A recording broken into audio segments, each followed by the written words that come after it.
북한이 오늘 오후 개성 남북연락사무소를 폭파했습니다. 북남 공동연락사무소가 완전 파괴됐습니다. 지난 2018년 4.27 판문점 선언에 따라 개성에 문을 연 지 1년 9개월 만입니다. 청와대는 정의용 안보실장 주재로 NSC를 긴급 소집했습니다. 우리 정부는 군 감시 장비를 통해 폭파 순간을 포착했습니다. 폭발물 설치 과정부터 사전에 인지하고 지켜보고 있었던 것으로 보이는데 김현철 통일장관은 예고된 부분이라고 했습니다.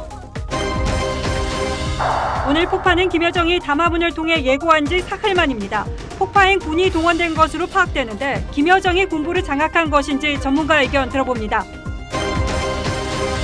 법사위원장을 단독으로 선출한 민주당이 법사위가 구성되면 한명숙 전 총리 건부터 추궁해서 확인할 것이라며 검찰 압박을 예고했습니다. 통합당은 상임위 강제 배정을 거부하고 국회 일정 전면 불참을 선언했습니다. 서울 강남의 한 유흥업소에서 확진자가 나왔습니다. 서울시가 유흥시설에 내려진 집합 금지 명령을 해제한 지 하루 만입니다. 정부가 결국 증세카드를 꺼내들었습니다. 증권거래세를 단계적으로 없애고 모든 상장 주식에 양도세를 매기는 세제 개편안을 다음 달 발표합니다.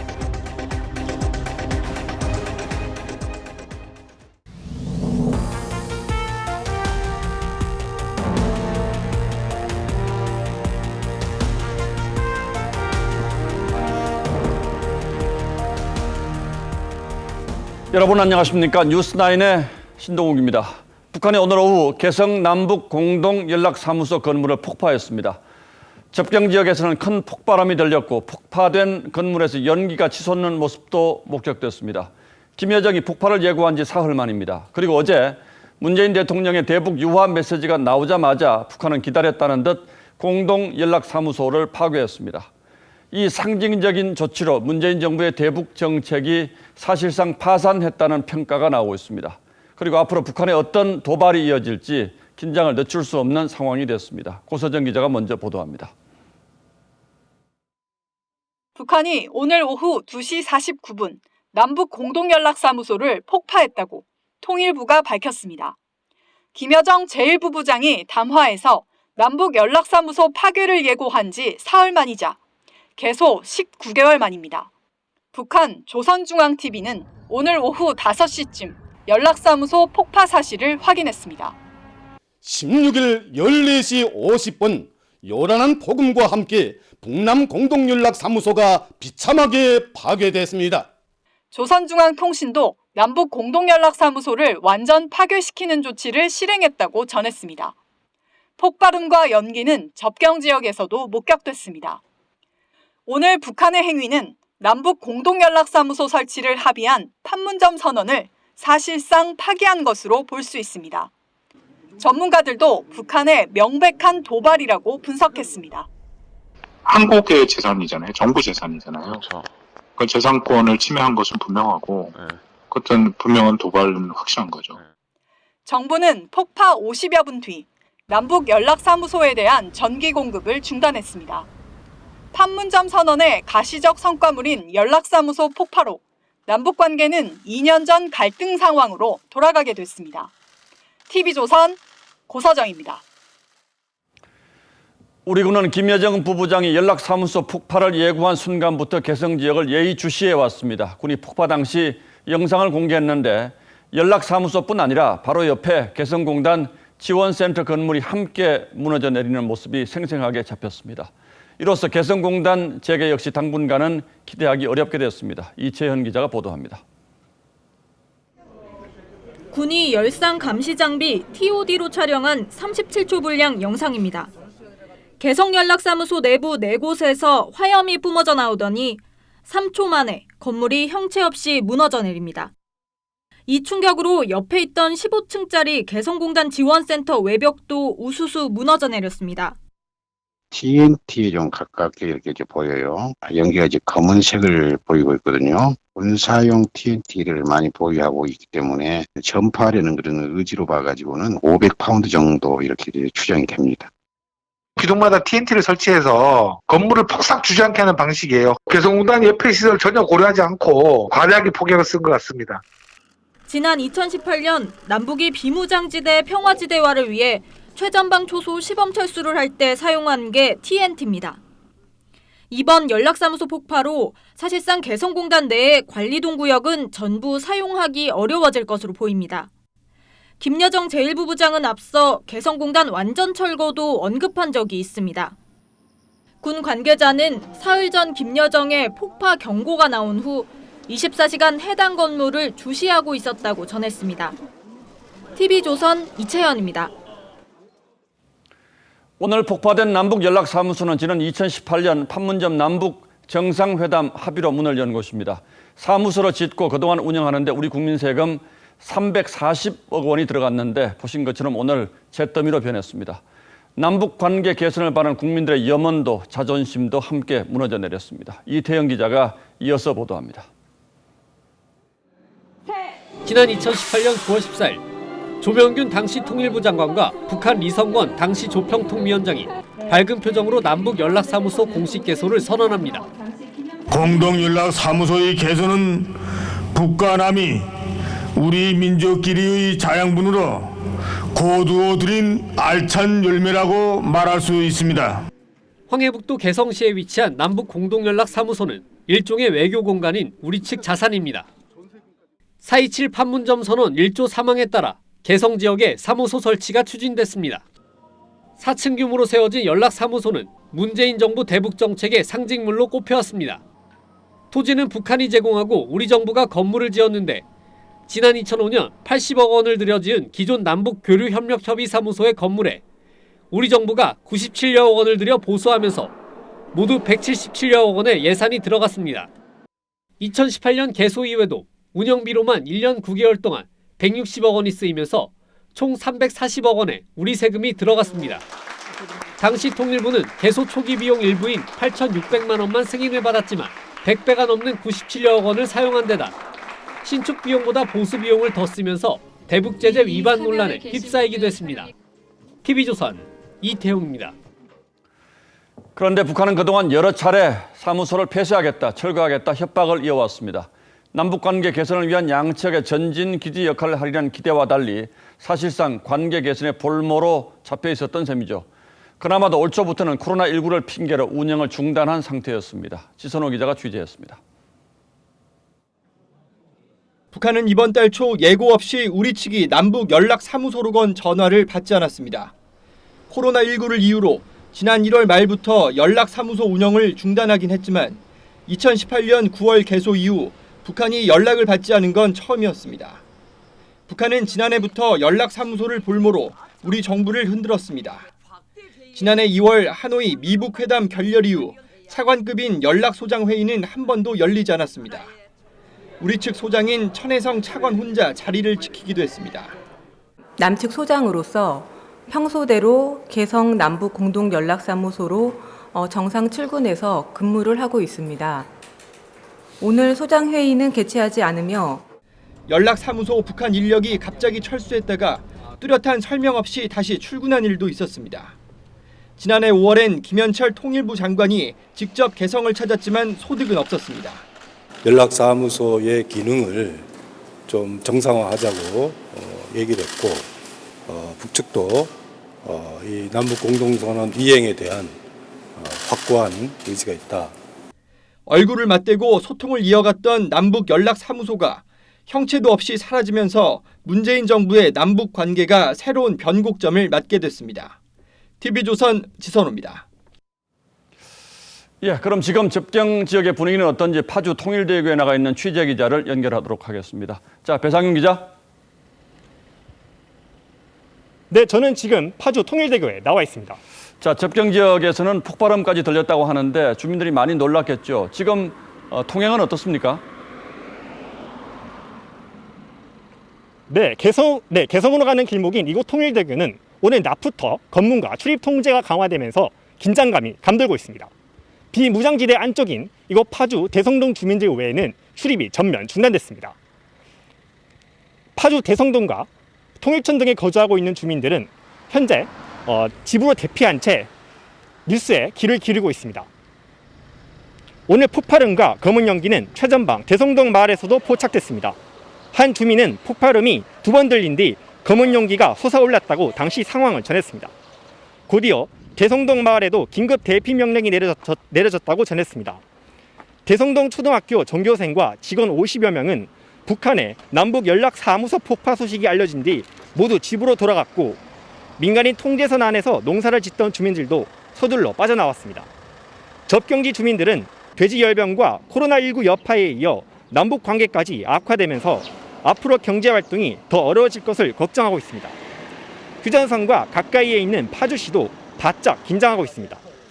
오늘 도라산 전망대 시설 점검에 나갔던 공무원들을 즉각 철수시켰고, 주민들 안전을 위한 대책 등 향후 대응책을 논의하고 있습니다.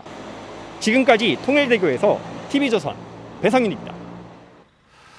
자, 그럼 지금부터는 북한이 무슨 생각을 가지고 이런 일을 벌였는지 하나하나 살펴보도록 하겠습니다. 오늘 폭파는 김여정 부부장이 연락사무소가 형체도 없이 무너지는 모습을 보게 될 것이라고 경고한 지 불과 사흘 만에 이루어졌습니다.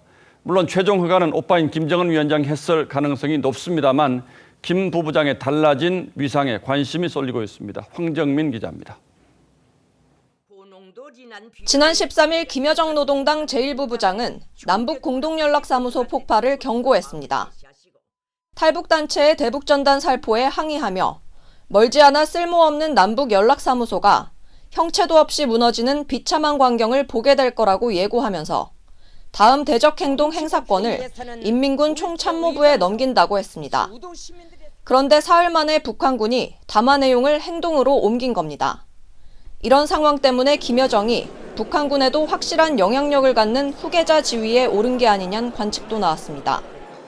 전반적으로는 김여정의 소위 백두혈통을 계승하는 그런 북한의 흐름을 강조하는 위상 강화가 아닌가 이렇게 생각이 됩니다. 하지만 김정은 위원장도 군을 장악하는 과정에 상당한 시간이 필요했던 만큼 김여정의 지시로 군이 움직였다기보단 정권 차원에서 이번 일이 진행된 결과란 분석이 우세합니다. 북한과 같은 독재 정권에서 군권은 생명입니다. 갑자기 이 사람 위상이 올라가지고 그 사람이 군권까지 잡았다. 그거는 역사에도 없었던 일이죠. 앞서 북한은 대변인 담화에서 김여정이 대남 업무를 총괄한다며 역할 변화를 시사했습니다. TV조선 황정민입니다. 북한이 예고했던 대로 남북연락사무소를 폭파하면서 접경지의 긴장감을 끌어올리기 시작했습니다. 앞으로도 추가적인 군사 조치를 통해서 한반도 전체의 긴장감을 고조시키면서 국제적인 관심을 끄는 전략을 쓸 것으로 보이는데, 이렇게 되면 남북 양측이 모든 군사적 적대 행위를 중지하자고 약속한 9.19 군사합의 파기 가능성 역시 높아졌다는 관측이 많습니다. 자, 그렇다면 어떤 도발 가능성이 있는지 박지호 기자가 짚어봤습니다. 북한 김여정 제1부부장의 지난 4일 첫 담화에는 연락사무소가 폐쇄될지 있으나 마나한 군사합의 파기가 될지 단단히 각오는 해두어야 할 것이라는 내용이 담겨 있습니다. 오늘 연락사무소 폭발을 행동으로 옮긴 북한은 군사합의를 파기하는 수순을 밟을 가능성이 있습니다. 9.19 군사합의 폐기를 위해서는 서해 5도 지역에 대한 군사도발 감행도 배제할 수 없는 상황이죠. 효과를 극대화하기 위해 9.19 군사합의로 시범 철수된 GP에서 군사활동을 재개할 가능성도 거론됩니다. 야외 기동훈련이 중단된 군사 분계선 지역에서 도발할 가능성도 있습니다. 해안포와 함포의 포문을 폐쇄한 서해 일대에서 포문을 다시 내보이는 것도 가능한 선택지입니다. 청와대 국정상황실장을 지낸 민주당 윤건영 의원은 개성공단에 다시 군이 주둔할 수 있는 흐름이 있다고 밝혔습니다. TV조선 박지호입니다. 북한은 폭파에 앞서 남북 합의로 비무장화된 지역을 다시 요새화하겠다고 예고하기도 했습니다. 과거 군부대가 주둔했던 개성공단과 금강산 지역에 병력 재배치 가능성이 있다고 전문가들은 전망하고 있습니다. 김수홍 기자가 보도합니다. 북한군 총참모부는 오늘 공개보도 형식의 입장문을 통해 남북 합의에 따라 비무장화된 지역에 병력을 다시 투입하겠다고 했습니다. 전선을 요새화하며 대남 군사적 경계를 더욱 강화하기 위한 조치를 취할 수 있게 행동 방안을 연구할 데 대한 의견을 접수하였다. 남북 합의로 비무장화된 곳은 개성공단과 금강산 일대 등입니다. 서울에서 직선거리 39km에 불과한 개성엔 과거 남침 선봉부대로 불리는 2개 사단, 170mm 자주포와 240mm 방사포로 무장한 포병 여단 등이 주둔했습니다. 그러다 2003년 개성공단 착공 이후 15km 후방으로 물러난 상태입니다. 북한이 개성을 최단거리 남침 경로로 삼고 있고 개성에서의 병력 후퇴에 군부가 반발했던 걸 감안하면 이곳을 중심으로 병력 재배치가 이루어질 가능성이 높습니다. 우리 측 금강산 관광객들이 이용하던 통로에 군부대를 배치할 수도 있습니다. 금강산 관광 활성화 이전엔 장전항 부두 인근에 70톤급 잠수정 기지가 있었습니다. 7달 전엔 장전항을 군사시설화하는 정황이 포착되기도 했습니다. 관련 기관과 긴밀한 협의하에 관련 동향을 계속 주시하고 있다는 점을 말씀드리겠습니다. 북한이 병력 재배치에 나설 경우 접경지를 중심으로 군사적 긴장감이 커질 전망입니다. TV조선 김수홍입니다. 예, 앞서 보신 대로 한때 남북협력의 옥동자로 불렸던 개성공단에 북한군이 다시 주둔할 가능성이 높아졌습니다.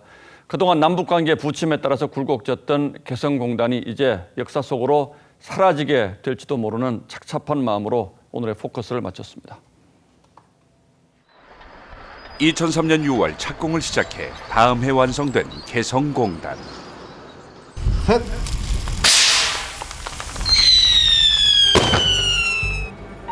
그해 12월 메이드 인 개성 첫 제품인 통일 냄비가 탄생했습니다.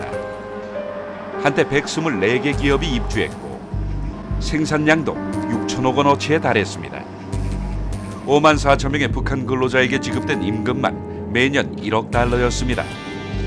남북 경협의 옥동자였지만 남북 관계가 부침을 겪으면서 가장 큰 타격을 받았습니다. 북한은 2009년 3월 한미 군사훈련에 반발해 육로 통행을 3차례나 차단합니다. 개성공단 내 우리 근로자를 136일간 억류시키기도 했습니다. 너무 뒤로서요, 뒤로! 많은 노력과 관심을 기울이시는 김정은 집권 후에는 한미연합훈련을 이유로 북측 근로자를 일방적으로 철수시키기도 했습니다. 개성공업지구를 동족 대결과 북침전쟁 도발의 열점으로 만들어보려 하고 있는 조건에서 공업지구 사업을 잠정 중단하며 166일 만에 다시 가동됐지만 2016년 북한이 장거리 미사일 등 도발을 이어가자 이번에는 우리 정부가 개성공단 가동 전면 중단을 선언했습니다. 입주 기업들은 설비는 남겨두고 생산품 일부만 챙겨 부랴부랴 철수했습니다. 저희가 한 50분의 1도 못 가지고 나온 거죠. 일단 급한 것만 가지고 나온 건데. 그로부터 4년 가동을 멈춘 개성공단의 설비는 이미 고철이 됐습니다. 개성공단 한가운데 자리 잡은 남북연락사무소 폭파는 재가동의 희망도 함께 폭파시켰습니다. 이제 북한군 주둔지가 될 가능성이 높은 개성공단이 다시 남북경협의 상징으로 돌아올 수 있을지. 뉴스라인 포커스였습니다. 어제까지만 해도 관계 개선에 희망을 놓지 않았던 청와대로서도 당황스러울 수밖에 없을 겁니다. NSC 상임위 긴급회의를 열어서 북한에 강한 유감을 표시했습니다. 이번에는 청와대로 가보겠습니다. 자, 신원석 기자. 네, 청와대 나와 있습니다. 자, NSC 회의 이후에 입장을 발표했죠. 무슨 내용입니까? 네, 그렇습니다. 청와대는 오후 5시쯤부터 정우용 안보실장 주재로 NSC 상임위 긴급회의를 열어 1시간 반 정도 진행했습니다. 발표문의 핵심은 강한 유감 표명이었습니다. 또 계속 상황을 악화시키면 강력히 대응하겠다고 경고했습니다. 김여정 부부장의 담화 이후 원론적 반응을 보여왔던 청와대가 처음으로 강경한 입장을 내놓은 겁니다. 남북관계의 발전과 한반도 평화 정착을 바라는 모든 이들의 기대를 저버린 행위임. 북측이 상황을 계속 악화시키는 조치를 취할 경우 우리는 그에 강력히 대응할 것임을 엄중히 경고함. 청와대는 이번 연락사무소 폭파로 인해 발생하는 모든 사태의 책임이 전적으로 북측에 있다고 강조했습니다. 서호 남북공동연락사무소장도 모든 사람의 염원을 저버리는 것이라며 북측은 이번 행동에 대해 응분의 책임을 져야 할 것이라고 했습니다. 그런데 북한이 문재인 대통령의 제안을 사실상 무시하면서 도발을 행동으로 옮겼기 때문에 청와대 많이 곤혹스러운 상황일 텐데 내부 분위기는 어떻게 취재가 되고 있습니까? 네, 그렇습니다. 청와대 참모들은 상당히 당혹해하는 분위기입니다. 전혀 예견 못했던 건 아니지만 문 대통령이 어제 남북 협력을 제안했던 만큼 보란 듯이 이를 저버린 북한의 행동에 착잡하다는 반응입니다. 문 대통령도 북한의 도발 직후에 상황을 보고받은 것으로 전해졌는데 대통령의 반응은 알려지지 않고 있습니다. 지금까지 청와대에서 전해드렸습니다. 군도 비상이 걸렸습니다. 이번에는 국방부에 나가 있는 취재기자 연결해서 자세한 상황 알아보겠습니다. 자, 윤동빈 기자, 아무래도 전방의 상황을 주시하고 있을 텐데 우리 군의 움직임은 지금 어떤 상황입니까? 우리 군은 남북 연락사무소 폭발 직후 즉시 전방 대비태세 강화에 들어갔습니다. 각 전방 부대들은 탄약과 식량, 유류 등의 작전 물자를 점검하고 유사시 상황을 대비한 훈련을 실시했습니다. 혹시 있을지 모를 북한의 돌발 군사 조치에 대비하고 있는 겁니다. 정경두 국방부 장관과 박한기 합동참모본부 의장도 폭발을 보고받은 즉시 합참 전투통제실에 모여 각군 지휘관들과 긴급 화상회의를 가졌습니다. 김여정 제1부부장의 담화 이후 우리 군은 열상 감시 장비 TOD는 물론 정찰기를 동원해 북한군에 대한 감청, 영상 정보를 수집해왔습니다. 북한의 특이 움직임은 어제부터 포착됐습니다. 개성 연락사무소 인근에서 북한군의 물자와 차량 이동 등이 나타난 겁니다. 이에 따라 우리 군은 24시간 예의주시해왔습니다. 우리 군은 북한군의 동향을 면밀히 감시하면서 군사적 위기가 고조되지 않도록 하겠지만 만약 북한이 군사 도발 행위를 감행할 경우 강력 대응하겠다는 입장입니다. 지금까지 국방부에서 TV조선 윤동빈입니다. 더불어민주당은 오늘 오전까지만 해도 상임위에 김현철 통일부 장관을 출석시켜서 왜 전단 살포를 막지 못했느냐고 추궁했습니다. 하지만 연락사무소 폭파 소식이 전해지자 강한 유감을 표시했는데 민주당 송영길 외교통일위원장은 대포로 쏘지 않은 게 어디냐고 말해서 논란을 불렀습니다. 서주민 기자가 취재했습니다. 여당 위원들만 참석한 국회 외교통일위원회에선 대북 전단 살포를 왜 막지 못했냐며 김현철 통일부 장관에 대한 질타가 이어졌습니다. 더 적극적인 자세를 가지고 직무에 임했어야 하는데 이 점에 있어서 통일부 매우 미흡했다. 북한이 연락사무소를 폭파한 지 약 30분 뒤 관련 보도가 이어졌지만 상임위원장에 계시지만 상황 파악 혹시 되시고 보고받으신 거 있으신지요? 김 장관은 이후로도 7분가량 더 질의를 받은 뒤에야 자리를 떴습니다. 남북 공동연락사무소 폭파된 게 맞는 건가요? 하지만 회의가 끝난 뒤 송영길 외교통일위원장은 대포로 폭파 안 한 게 어디냐고 말해 논란이 됐습니다. 여당의 태도는 긴급 회의를 소집한 뒤 바뀌었습니다. 강한 유감 표명과 함께 추가 도발에 대한 대응책도 정부에 촉구했습니다. 북한의 개성 공동연락사무소 폭파에 강한 유감을 표명합니다. 포 발언을 했던 송 위원장도 SNS에 대포로 폭파하든 다이너마이트로 하든 대한민국의 재산에 대한 파괴 행위는 결코 용납될 수 없다고 썼습니다. 정의당 역시 화가 난다고 밥상을 엎어버리는 행동을 누가 이해할 것이냐며 북한을 비판했습니다. TV조선 서주민입니다. 야당은 평화라는 환상에 끌려다니다 안보 불안을 자초했다며 대북 정책의 전면적인 재검토를 주장했습니다. 도발에 대해서 예고된 부분이 있다고 말하는 김현철 통일부 장관에 대해서는 어느 나라 장관이냐고 비판했습니다. 야당 반응은 이채림 기자가 정리했습니다. 미래통합당 외교안보특위가 첫 회의를 하루 앞두고 긴급 소집됐습니다. 위원들은 현 정부가 비핵화라는 헛된 희망에 사로잡혀 북한에 끌려다니다 총체적인 파탄을 맞았다고 지적했습니다. 문재인 정부의 대북 정책이 총체적으로 파탄이 났다고 하는 것을 북한이 선언한 일이다 이렇게 생각하고, 북한이 판문점 선언으로 탄생한 연락사무소를 폭파한 만큼 비핵화 약속도 지킬 뜻이 없다는 것을 확인했다고 평가했습니다. 북한이 지키겠다고 약속한 거, 그에 따라서 우리가 해줄 거, 그러니까 북한은 자기가 할 건 하나도 안 하고 우리한테 요구만 끊임없이 해온 것이 2년간의 흐름의 대강입니다. 김현철 통일부 장관이 연락사무소 폭파에 대해 예견됐던 일이라고 말한 데 대해 예고가 된 부분들이기 때문에 제 현재 상황에 대해서는 정확하게 확인을 해봐야 될 것 같습니다. 예고됐으니 문제가 없다는 거냐며 천하태평한 발언이란 비판이 나왔습니다. 어느 나라 장관이냐고 질타했습니다. 국민의당도 정부가 언제까지 순진한 대화와 유약한 타협만 고수할 거냐고 비판했습니다. 야권은 북한의 추가 도발 자제를 촉구하며 우리 군과 정부에도 철저한 대비를 주문했습니다. TV조선 이채림입니다. 외신들도 북한의 연락사무소 폭파 소식을 긴급뉴스로 앞다퉈 전했습니다. 연락사무소가 파괴되면서 문재인 정부 대북정책 성과도 큰 타격을 입게 됐다는 분석들이 이어졌습니다. 송지욱 기자가 보도합니다. CNN 방송은 이번 폭파는 매우 상징적인 의미를 갖는다고 분석했습니다. 새로운 평화의 시대를 선언했던 남북 관계가 소통의 장을 잃고 변곡점을 맞을 수 있다고 본 겁니다. It was and had been a valuable channel of direct communication between these two nations. 김여정 북한 제1부부장의 경고 사흘 만에 폭파로 이어진 점을 주목한 기사도 있었습니다.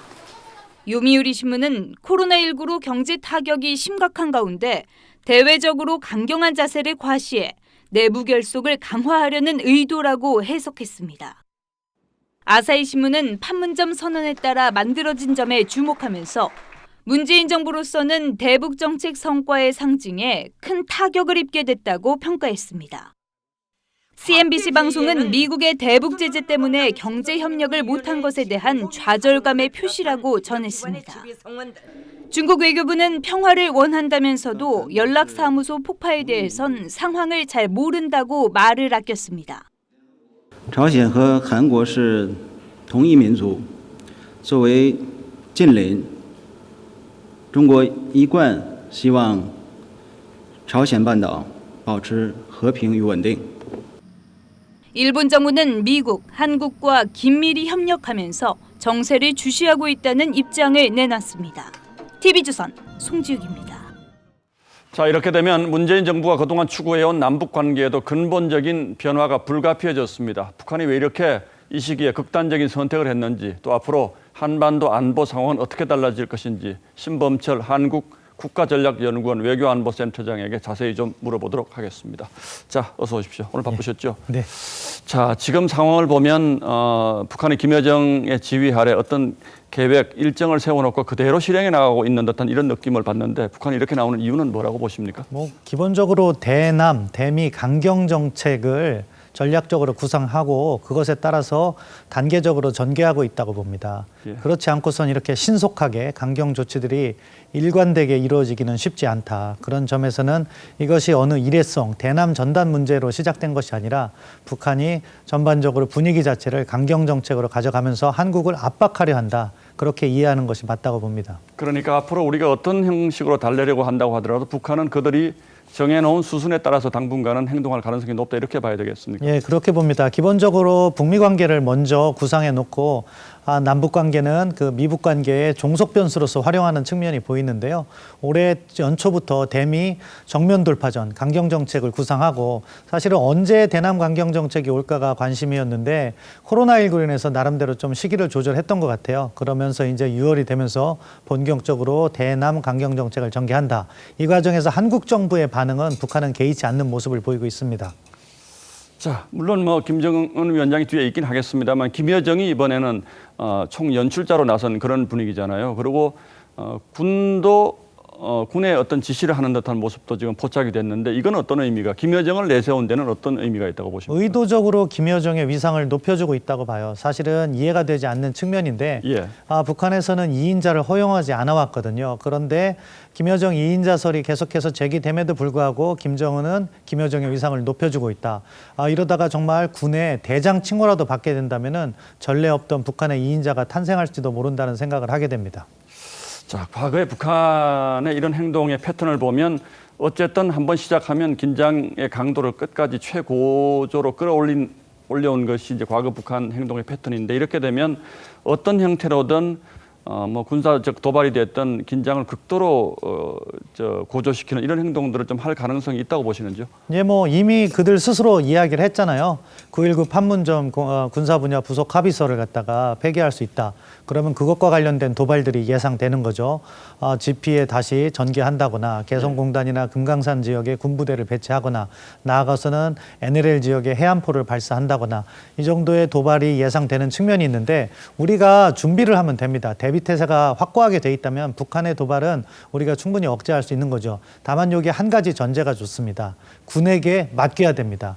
자칫해서 군에 대해서 청와대가 지나치게 간섭을 하게 되면 미사일을 미사일로 못 부르는 그런 상황에서는 군이 즉각적인 대응을 못하게 되거든요. 예. 따라서 오늘 발표는 아주 잘한 것 같아요. 군이 즉각적으로 대응할 수 있게 하겠다 하는 그런 대비태세를 강조하는 것이 당장엔 필요하다고 봅니다. 예, 청와대가 엄정 대응을 강조하는 것은 군에 대해서도 굉장히 중요한 메시지가 될 수가 있는 것이겠죠.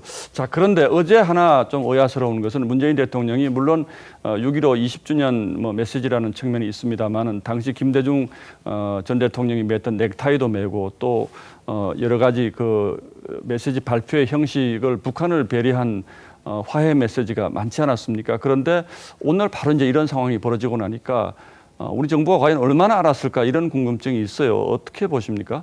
우리 정부의 최근 행보를 보면 북한의 의도를 파악하지 못하는 모습을 보이고 있다고 봅니다. 예. 그러니까 문제 자체를 처음에 대북전단 문제로 어떻게 보면은 축소시켜서 봤던 거죠. 북한의 전반적인 전략이라든가 행보, 심지어는 김여정이 이야기하고 있는 그런 경고조차도 너무 축소시키다 보니까 대통령의 메시지도 어떻게 보면은 대화 메시지만 났지 억제 메시지는 저는 나오지 않았다. 그런 측면에서는 약간 균형감이 부족했다 이런 생각이 듭니다. 예, 결국 북한이 이렇게 나오는 데는 미국을 끌어내겠다 이런 전략이겠죠, 궁극적으로는? 예, 궁극적으로는 미국을 겨냥하고 있을 겁니다. 그리고 또 그 궁극적인 목표는 사실상의 핵보유국 지위를 확보하겠다.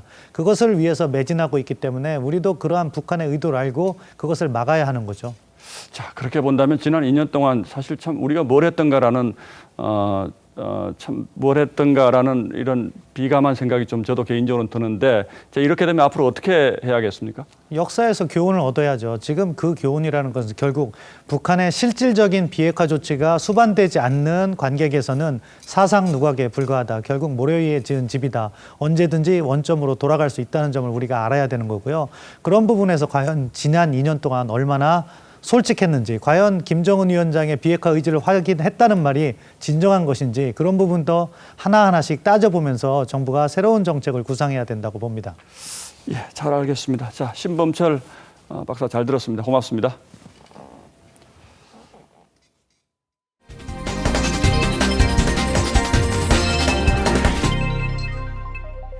계속해서 국회 소식입니다. 어제 6개 상임위원장을 단독 선출한 민주당은 오늘 곧바로 상임위 가동에 돌입했습니다. 한 여당 법사위원은 법사위가 열리면 윤석열 검찰총장부터 불러서 한명숙 전 총리권부터 추궁하겠다며 검찰 압박을 예고하기도 했는데요. 이번 주 안에 전체 상임위 구성을 마치겠다고 공언하기도 했습니다. 먼저 홍현주 기자가 여당 분위기 전합니다. 회의실 한쪽 편 의자가 텅 비었습니다.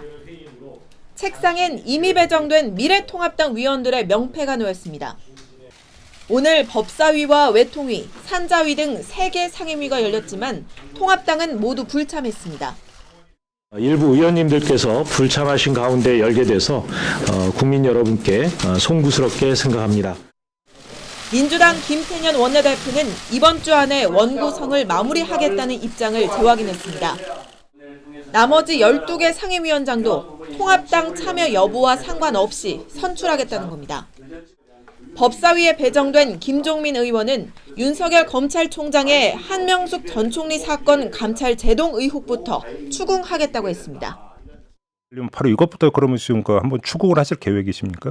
그렇죠. 확인을 좀 해야 되고요. 이게 이제 워낙 국민적 관심이 높은 사안이라. 예. 거대 여당의 독주려해도 민주당이 일하는 국회를 강조하며 상임위 가동에 나선 건 야당의 반발을 발목 잡기로 부각시키려는 의도로 풀이됩니다. TV조선 홍현주입니다. 통합당은 상임위 강제 배정을 거부하고 국회 일정 전면 불참을 선언했습니다. 내부 분위기 역시 여전히 18개 상임위를 다 내주더라도 여당에는 밀릴 수 없다는 분위기가 강해서 이 국회 파행은 당분간 이어질 전망입니다. 계속해서 이태희 기자입니다. 미래통합당 의원들이 국회 의사과를 찾아 사임계를 제출합니다. 국회의장이 배정한 상임위원직을 받아들일 수 없다는 겁니다. 앞서 국회의장실을 찾아 강제 배정 철회를 요구했지만 박병석 의장은 국회가 시급히 일을 해야 한다며 받아들이지 않았습니다. 강제 배정된 상임위원회에서 국회 활동을 할 수 없다는 점도 다시 한번 강력하게 말씀드렸고, 통합당 주호영 원내대표는 어제 본회의 직후 사의를 표명한 뒤 서울을 떠난 것으로 전해집니다. 취재진이나 민주당 김태년 원내대표의 연락도 받지 않고 있습니다. 다만 김종인 비대위원장과의 통화에서 주 원내대표는 당분간 쉬겠다는 의사를 밝혔다고 합니다. 39일 만에 원내지도부 공백 사태로 오는 19일 본회의 전 여야 추가 협상도 어려울 전망입니다. 발생하는 모든 책임은 결국은 다수를 차지하고 있는 여당 스스로가 질 수밖에 없다고 보는 것을. 통합당 일각에선 이미 법사위원장을 내줬으니 나머지 상임위에서 실리를 챙기자는 의견도 나옵니다. 하지만 18개 상임위를 모두 내주더라도 거대 여당의 압박에 밀려 잘못된 관행을 만들어선 안 된다는 목소리가 훨씬 더 큰 상황입니다. TV조선 이태희입니다. 21대 국회가 시작부터 파행을 빚은 건 이 여당이 관행을 깨고 법사위를 차지한 데서 출발했죠. 그런데 이 법사위의 면면을 보면 법조인이 아닌 윤호중 의원이 위원장을 맡았고 조국 전 장관을 옹호했던 의원들도 합류했습니다. 피의자 신분인 최강욱 열린민주당 대표도 법사위 합류 가능성이 점쳐지는데 윤수영 기자가 자세히 설명하겠습니다. 더불어민주당 윤호중 법사위원장이 연석회의장으로 들어오자 카메라 세례와 의원들의 환호가 쏟아집니다.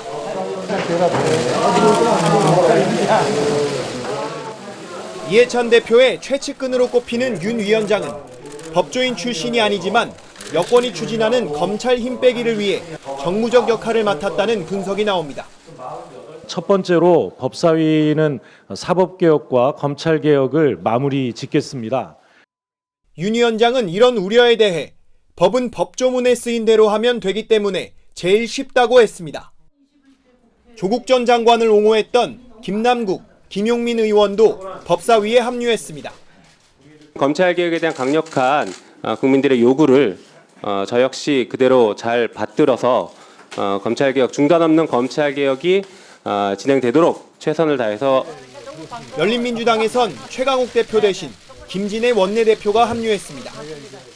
열린민주당 일각에서는 사보임을 통해 최강욱 대표와 김진애 원내대표가 상임위를 맞교환하면 된다는 목소리가 나왔습니다.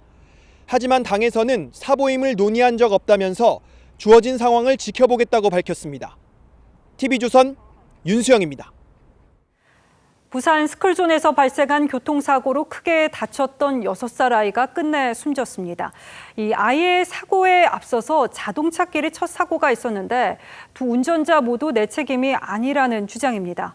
경찰은 두 사고 모두 스쿨존에서 발생한 만큼 관련법을 적용할지 검토에 들어갔습니다. 하동훈 기자입니다. 회색 승용차가 SUV와 충돌한 뒤 인도로 돌진해 길 가던 모녀를 덮칩니다. 경찰 조사 결과 이 승용차는 SUV와 충돌한 뒤 속도를 내면서 30m 정도를 내달렸습니다.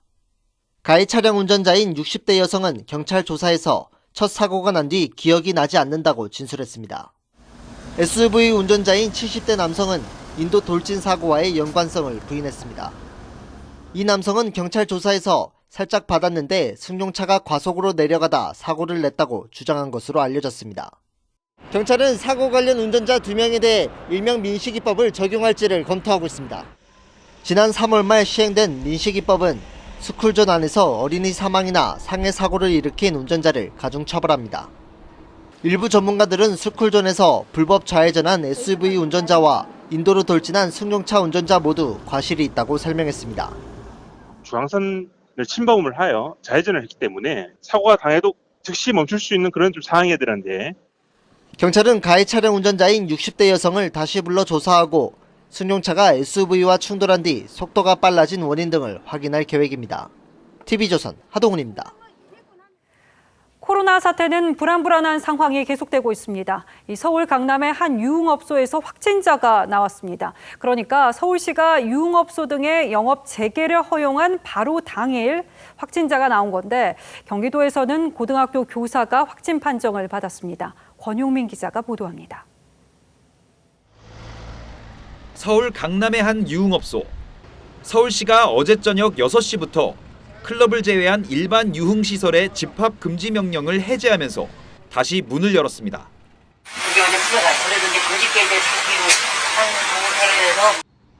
하지만 영업재개 6시간도 채 안 돼 확진자가 발생했습니다. 이 업소에서 일하던 20대 여성 A씨였습니다. 방역당국은 A씨의 동선을 역추적한 결과 지난 6일 서초동 주점에서 방문 판매업체 리치웨이 관련 확진자의 동선과 겹친 것으로 파악했습니다. 한 달 반 만에 다시 문을 연 이 업소는 하루 만에 다시 폐쇄 조치됐습니다. A씨는 역학조사 과정에서 해당 업소에 출근하지 않았다고 주장했지만 다른 종업원들은 A씨를 봤다고 하는 등 진술이 엇갈리고 있습니다. 강남구청은 CCTV 분석을 통해 진위를 가릴 방침입니다. 경기도 이천의 한 고등학교에선 고등학교 3학년 담임인 A씨가 코로나 확진 판정을 받았습니다. 지난 8일부터 근육통과 몸살 증상에도 근무해온 것으로 파악됐습니다. 방역당국은 학교를 폐쇄하고 학생과 교직원 1,130여 명을 상대로 전수검사에 들어갔습니다. TV조선 권용민입니다. 미국에서 입국한 뒤 자가격리를 하지 않고 외출한 혐의로 재판에 넘겨진 남성이 징역형 집행유예를 선고받았습니다. 자가격리할 거처가 없었던 상황이 고려됐습니다. 김지수 기자입니다. 가방을 든 남성이 구치소를 빠져나갑니다. 지난 4월 미국에서 귀국해 자가격리 지침을 어기고 사우나와 음식점을 다닌 혐의로 구속됐던 68살 김모 씨가 집행유예로 풀려났습니다. 자가격리 위반 사례로서 첫 구속 사례이기도 한데 심경이 어떠신지. 법원은 김 씨에게 징역 4개월에 집행유예 1년을 선고했습니다. 재판부는 죄질이 좋지 않다면서도 최종 음성 판정을 받아 추가 전파가 발생하지 않은 점 등을 고려했다고 했습니다. 앞서 지난달 26일 의정부 지방법원은 자가격리 해제를 이틀 앞두고 주거지를 무단 이탈한 혐의로 기소된 20대 남성에게 징역 4개월을 선고했습니다. 지난 4월 코로나 확진 이후 서울 강남 유흥업소에서 일한 사실을 숨겼던 여종업원 A씨도 검찰에 넘겨졌습니다. A씨는 지난 3월 27일 저녁부터 이튿날 새벽까지 유흥업소에서 근무했지만 방역당국엔 직업을 프리랜서라 진술하고 집에 머물렀다고 주장했습니다. 경찰은 A씨에게 감염병 예방법 위반 혐의를 적용해 기소 의견으로 검찰에 송치했습니다. TV조선 김지수입니다. 중국 베이징의 코로나 확산이 예사롭지 않습니다. 공식 기록된 게 닷새 만에 100명을 넘겼습니다. 그러니까 확진자가 더 많을 가능성도 배제할 순 없는 거죠. 이 감염 경로도 아직 정확히 파악된 상황은 아닌데 우선 수입산 연어를 손질한 도마에서 바이러스가 검출돼 연어 수입이 금지됐습니다. 송무빈 기자입니다. 베이징 신파디 시장. 코로나 재확산 지점으로 지목된 곳입니다. 수입산 연어를 파는 가게의 작업 도마에서 바이러스가 나왔습니다. 베이징 질병보건센터는 노르웨이산 연어를 수입하는 과정에서 감염됐을 가능성을 보고했습니다. 아직 정확한 감염 경로가 밝혀진 게 없는데 애꿎은 연어만 타깃이 됐습니다. 유럽산 연어 수입이 전면 중단됐습니다. 전문가들은 도마에서 작업하던 감염자의 비말이 튀었을 수도 있다며 섣부른 오염원 분석을 경계했습니다. But it does not clearly, definitely indicate it from imported seafood. Could be possible from any of European countries, or maybe from the United States, or from Russia. 베이징에서만 지난 11일 이후 닷새 동안 106명의 확진자가 나왔습니다. 어제 새로 27명이 감염됐습니다. 베이징시 당국은 신파디 시장 등 전통시장 11곳과 주변의 주택단지 7곳을 봉쇄했습니다.要以新发地及周边地区为重点，实施最严格的流调，开展深入全面的溯源工作。 또 관내 11개구 가운데 환자가 많이 나온 차오양과 다싱 등 4개구에 대해 전시태세에 돌입했습니다. 전시태세는 휴교령을 포함해 관내 모든 사람을 검사하는 최고 단계입니다. TV조선 송무빈입니다. 코로나 사태가 장기화되면서 이른바 묻지마 지원자가 늘고 있습니다. 채용 공고가 워낙 뜸하니까 일단 취업부터 하고 보자는 건데 취준생 몇몇의 일이 아닙니다. 취준생 10명 중 4명이 이런 절박함으로 취업을 위해 뛰고 있습니다. 황병준 기자가 취재했습니다. 가방을 메고 도서관으로 향하는 취업준비생 A씨. 졸업을 미루고 1년 넘게 취업문을 두드리고 있지만 번번이 고배를 마셨습니다. 19년 하반기부터 취업을 준비했는데 그때는 한 15개 정도 지원을 했고 지금 이제 2020년 상반기에는 그것보다 한 3배 많은 45개 정도를 지원했는데 코로나 여파로 취업문이 더 좁아지자 일단 채용 공고가 올라오면 지원부터 하고 봅니다. 채용 그런 일정을 취소하니까 많이 당황스럽기도 하고 그렇기 때문에 이제 나는 직무와는 관계없이 좀 소위 말하는 난사식으로 올해 채용을 진행한 531개 기업에 물었더니 82%에서 묻지마 지원자가 있었다고 했고 40%는 코로나 이전보다 묻지마 지원이 늘었다고 답했습니다. 기업들 절반 이상이 묻지마 지원자를 탈락시키고 있지만 채용 공고 자체가 드물다 보니 구직자들이 몰릴 수밖에 없는 겁니다. 갈 곳 없는 청년들의 공무원 시험 쏠림 현상도 여전합니다. 취업준비생들 입장에서는 아무래도 마음이 조금 급해질 수밖에 없는데요. 매년 일정 인원을 좀 고정적으로 선발하는 공무원이나 아니면 공기업을 선호하는 취준생들이 점차 늘어나고 있는. 코로나19 여파 속에 취업 절벽에 내몰린 청년들의 한숨이 깊어지고 있습니다. TV조선 황병준입니다. 예, 다음 뉴스입니다. 이재용 삼성전자 부회장의 기소 여부를 판단해서 권고하는 검찰 수사심의위원회 위원장인 양창수 전 대법관이 공정성 논란이 일자 결국 심의에 불참하기로 했습니다. 핵심 피의자인 최지성 전 삼성 미래전략실장과 오랜 친구여서 공정성을 의심받을 수 있다는 점을 이유로 들었습니다. 보도에 한송원 기자입니다. 양창수 검찰수사심의위원장은 오늘 A4 용지 2쪽에 입장문을 내고 위원장으로서의 직무 수행을 회피하겠다고 밝혔습니다. 양 위원장은 핵심 피의자 중 한 명인 최지성 전 삼성 미래전략실장과의 친분 관계 때문에 위원회 소집이 결정될 때부터 회피 여부를 고심했다고 말했습니다. 양 위원장과 최 전 실장은 서울고 22회 동창입니다. 양 위원장이 대법관 시절 에버랜드 전환사채 저가 발행 사건에 무죄 취지 의견을 냈고 처남이 삼성 서울병원장을 맡고 있다는 지적에 대해서는 회피 사유가 아니라고 선을 그었습니다. 검찰수사심의위 운영 지침을 보면 심의 대상 사건 관계인과의 친분 관계로 심의의 공정성에 영향을 미칠 수 있으면 회피를 신청할 수 있도록 돼 있습니다. 검찰수사심의위는 법조계와 학계 등 각 분야 인사 200여 명 중에서 무작위 추첨으로 15명을 선정해 꾸립니다. 이 가운데 1명이 위원장 직무대행을 하게 되고 14명이 표결권을 갖습니다. 위원이 짝수로 구성되면서 찬성과 반대가 7대7로 같을 가능성도 있습니다. 찬반 의견이 동수일 경우 수사심의위는 이 부회장의 기소 여부를 판단하지 않고 수사심의위를 그대로 종결합니다. TV조선 한송원입니다. 정부가 주식과 가상화폐에 대해서도 양도소득세를 매기는 방안을 검토하고 있습니다. 재정지출 급증으로 국가 채무가 눈덩이처럼 불어나자 고소득자와 특정 분야를 대상으로 한 이른바 핀셋 증세 카드를 꺼내 든 겁니다. 자세한 내용은 이상배 기자가 설명하겠습니다. 올해 통합재정 수지는 76조 4천억 원 적자가 예상됩니다.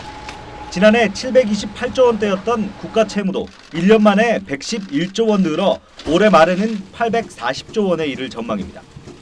재정 건전성 악화 우려가 커지면서 정부가 증세에 나서는 모습입니다. 가장 먼저 모든 주식 거래에 대해 양도소득세를 매기는 안을 검토 중입니다. 그동안은 대주주에게만 양도세를 물려왔지만 세법 개정을 통해 모든 투자자에게 양도세를 걷겠다는 겁니다. 대신 거래세는 폐지하는 방안을 검토하는 걸로 알려졌습니다. 펀드 투자자까지 고려하면 과세 대상만 최소 수백만 명에 달할 것으로 보입니다. 적용을 받는 투자자의 숫자가 대폭 늘어나면서 순매도세가 굉장히 강해질 가능성이 높아 보입니다. 가상화폐에 대해서도 양도세 부과를 검토하고 있습니다.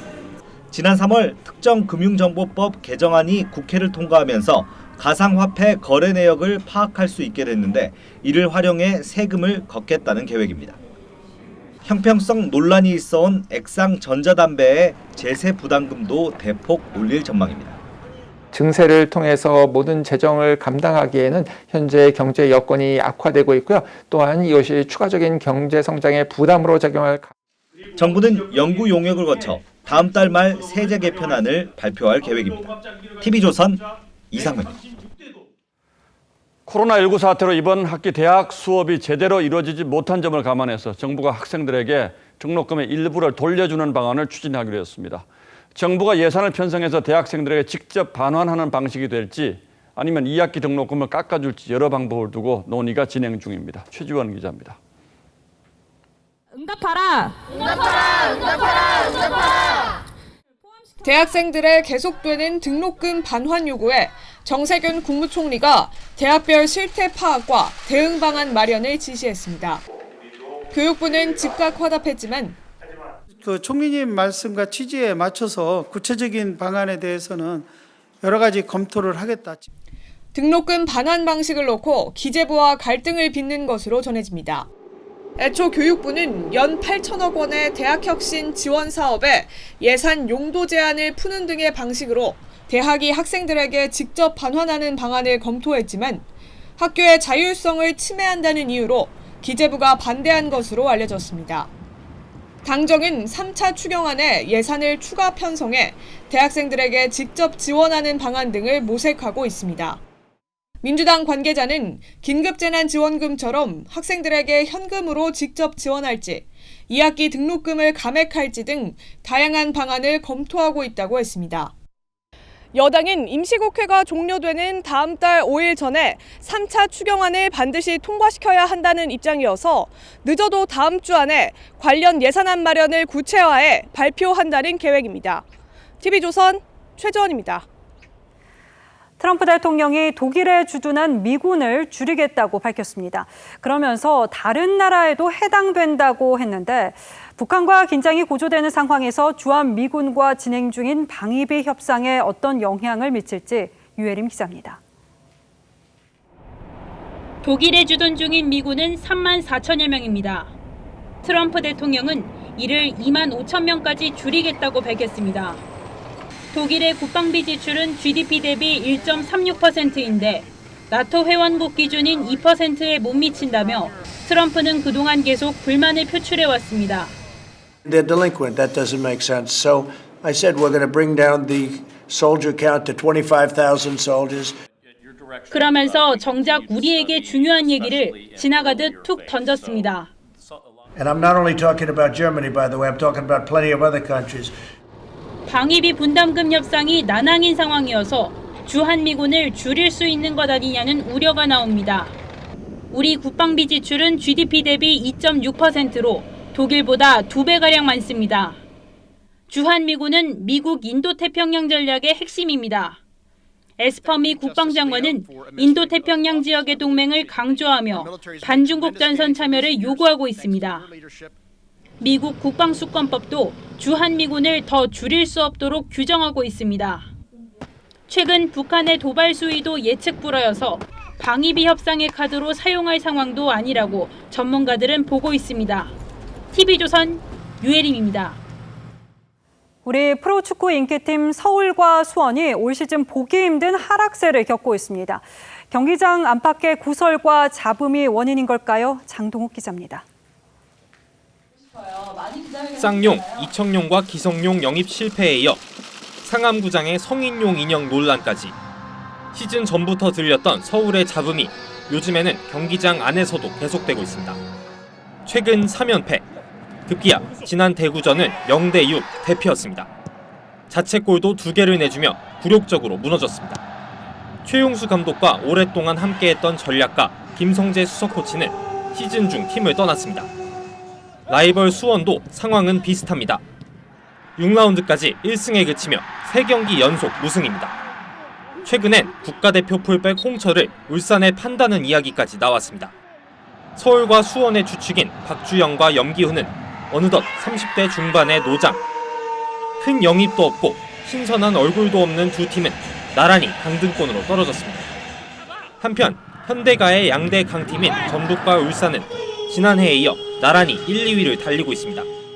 모기업의 자금력 덕에 영입 선수의 면면도 화려합니다. 디펜딩 챔프 전북은 김보경과 홍정호 등 국가대표급 영입에 더해 한국의 반다이크, 김민재까지 노리고 있습니다. 지난 시즌 우승 문턱에서 주저앉았던 울산은 이청용, 조현우, 윤빛가람 등을 작심 영입했고 그 결과 골폭죽 경기로 무패 행진 중입니다. K리그의 무게중심이 수도권에서 멀어지고 있습니다. TV조선 장동우입니다.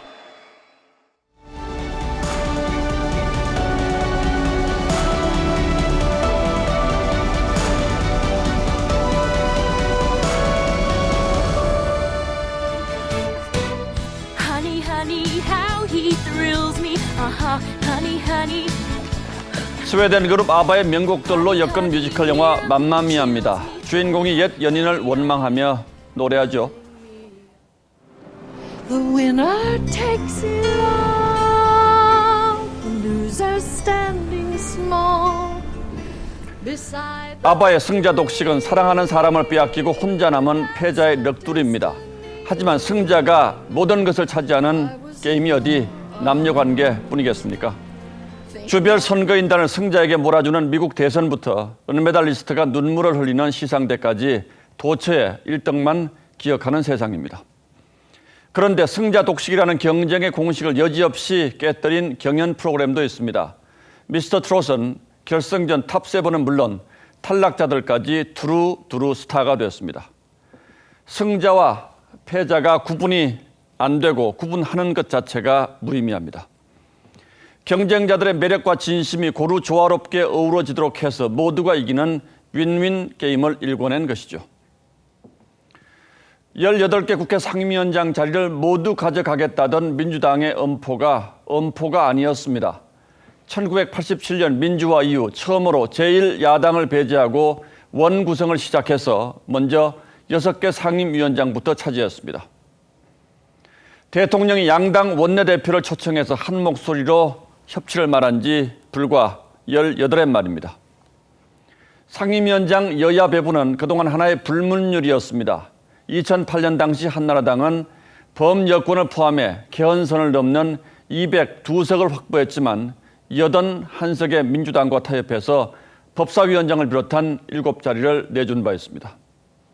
그 이듬해 한나라당이 국회법 개정을 추진하자 당시 노영민 민주당 대변인, 지금 대통령 비서실장이 뭐라고 했는지 다시 한번 들어보겠습니다. 이제 그나마 몇 되지도 않는 야당 몫의 상임위원장까지 독식해서 의회 독재를 꿈꾸는 것입니까? 특히나 줄곧 야당 몫이었던 법사위원장을 민주당이 왜 그렇게 집착하고 서둘러 챙겼는지가 의문입니다. 무엇을 그리 잘못한 것이 많아서 검찰과 법원을 장악하려 하느냐는 김종인 통합당 비대위원장의 말처럼 살아있는 권력을 향한 검찰 수사 사건들을 떠올리지 않을 수 없습니다.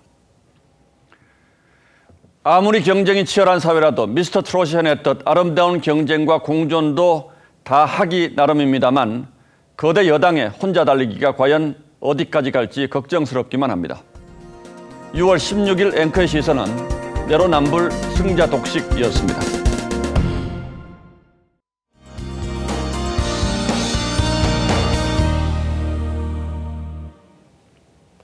내일 중부 지역은 오늘만큼 덥겠습니다. 이런 날은 특히 마스크가 여간 답답한 게 아닌데요. 내일은 미세먼지까지 있겠습니다. 신경 써서 마스크 착용하셔야겠고요. 기온은 서울이 29도, 강릉이 32도까지 오르겠습니다. 남부지방은 구름이 많이 끼면서 오늘보다 기온이 약간 낮겠는데요. 대구가 29도, 전주는 28도를 보이겠습니다. 비가 내리면 더위가 좀 쉬어갈 수 있을 텐데요. 이 장마 전선이 살짝 북상하겠습니다. 내일 낮에 제주도를 시작으로 모레는 남부 지역까지 비가 확대되겠습니다. 문제는 제주도인데요. 금요일까지 총 200mm가 넘는 물폭탄 수준의 비가 쏟아지겠습니다. 얼마 전에 내린 비로 이미 지반이 약해져 있는 상태이기 때문에 더 큰 피해가 없도록 대비를 잘 하셔야겠습니다. 중부 지역의 비는 다음 주 후반까지 기다리셔야겠습니다. 날씨였습니다. 예, 6월 16일 뉴스9은 여기서 모두 마치겠습니다. 시청해주신 여러분 고맙습니다.